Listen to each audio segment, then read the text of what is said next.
असतं घरात म्हणणाऱ्यांना मला फक्त एवढंच विचारायचं आहे, अनियमित राबणाऱ्या त्या लक्ष्मीला किती पगार ठरवायचा आहे? अरे तिच्यासारखी कर्तबगारी तुम्हाला जमणार तरी आहे का? अरे तिच्यासारखी कर्तबगारी तुम्हाला जमणार तरी आहे का? 24 तास राबणारी बाई तुम्हाला परवडणार तरी आहे का? उठून आजारपणातही सर्वांसाठी सर्वच करते, उठून आजारपणातही सर्वांसाठी सर्वच करते, स्वतःलाही आराम हवा आहे हेच ती विसरते. विश्राम घेतला थोडं तिने जरी तर म्हणतात की तिला स्त्रीशिवाय घर पण मिळणार नाही.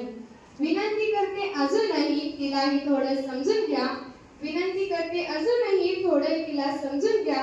खूप नेहमीप्रमाणे भ्रमंतीला चाललेला असतो तेव्हा त्याला दिसतं की लाकूड तोडा खूप कष्ट करून लाकडे तोडतात, पण त्याची परिस्थिती खूप गरीब आहे. राजाला हे बघून वाईट वाटतं. मग तो त्या लाकूड तोड्याजवळ जातो आणि त्याला म्हणतो, तू खूप कष्ट करतो आणि तू तुझ्या कष्टामुळे तू मोठाही होऊ शकतोस, त्यामुळे मी तुला एक चंदनाची बाग देतो. ते चंदनाच्या बागेचा व्यवस्थित उपयोग करून मी त्या पुढच्या वेळेस जेव्हा भ्रमंतीला येईन तेव्हा तू मला श्रीमंत दिसायला हवा. मग लाकूड कलाला काही कळतच नाही की या चंदनाच्या लाकडाचं काय करायचं.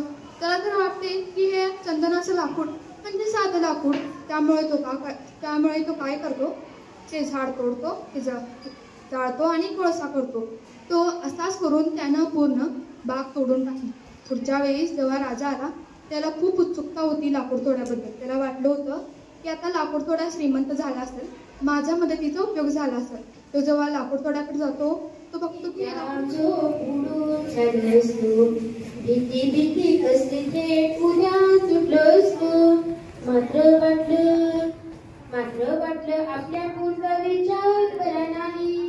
मी आहे शूर, माझी आई कशी नाही. मेरे वतन के लोगों जरा आँख में भर लो पानी. जो शहीद हुए हैं उनकी जरा याद करो कुर्बानी. भूल न जाओ उनको, इसलिए सुनो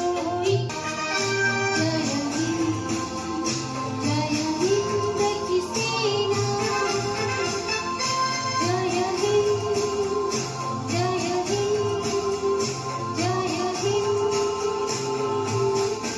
बोलो भारत माता की वंदे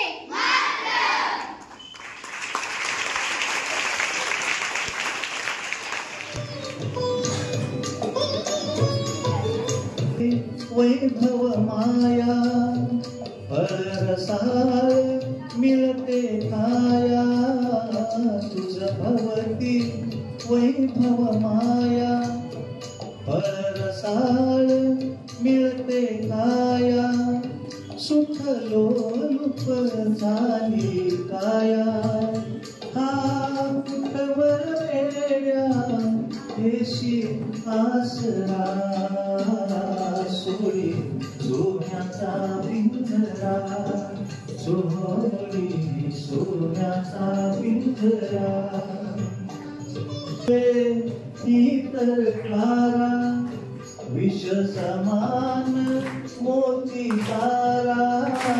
घर बसले इतर कारा. झाडी पिवळा डोंगर निळी सारी दरी. बेट बांबूचे त्यातून वाजे, बेट बांबूचे त्यातून वाजे. वाऱ्याची पावरी अभिन्न काळा खडकांमधुनी फुटती दुधाचे झरे. संतपणाने गिरत्या घेती, संतपणाने गिरत्या घेती. शुभ्र शुभ्र पाखरे सोनावळीच्या सोन फुलांचा बाजूस ताफा उभा. कदम धुक्याची निळसर मखमल, कदम धुक्याची निळसर मखमल. उडते हिरवी पावली मखमल पायी कशी दाट हिरवळ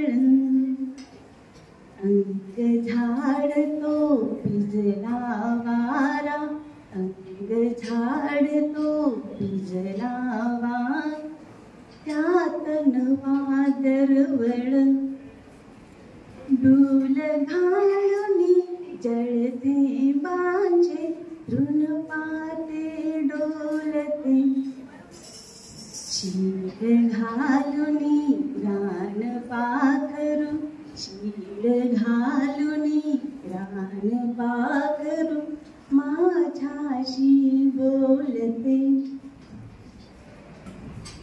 ओजिरवाने करडू होऊन काय इथे बागडू पाकोळी का पिवळी होऊन पाकोळी का पिवळी होऊन फुलातून उडू हिरवी झाडी पिवळा डोंगर निळी सावळी दरी.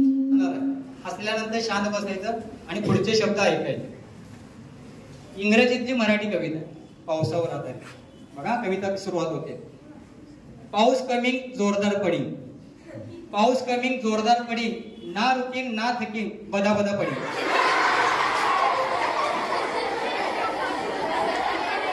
बघा ऐका.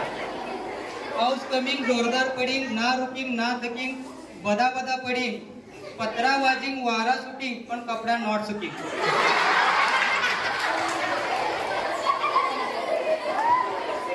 पत्रा वाजिंग वारा सुटिंग पण कपडा नॉट सुकिंग वल्ला वल्ला लागिंग.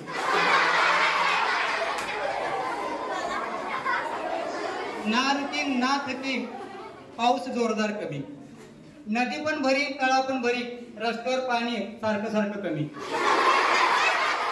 नदी पण भरी तळा पण भरी रस्त्यावर पाणी सारखं कमी जागोजागी खड्डे पडी जागोजागी खड्डे पडी अंगावर चिखल उडी. घरात बसून बोर होईन टीव्ही बघीन पण लाईटच गोळी. घरात बसून बोर होईन टीव्ही बघीन पण लाईटच गोळी आणि लाईट कमी तर सिग्नल गोळी. आताच एकादशी गोळी म्हणजे आताच एकादशी झाली ना. आताच एकादशी गोळी आणि या भर पावसात दिवसभर घरात बसून शेंगा खाईन. घरात बसून शेंगा खाईन पण पाऊस काही नॉट थांबीन. पण पाऊस काही नॉट थांबीन म्हणून मग बायको भजी बनवी. पाऊस कमी सगळेच कवी बनीन. जसं मी आज कवी झालो. पाऊस कमी सगळेच कवी बनीन कंटाळून सगळे घर कोंबडा होईल. पाऊस को मग गरव वाटी. पावसाला गरव वाटायला लागला ना. बघा माझ्या सगळे घरात बसले. पाऊस को मग गरव वाटी तो अजूनच पडील. अजून पडतोय तो अजूनच पडील.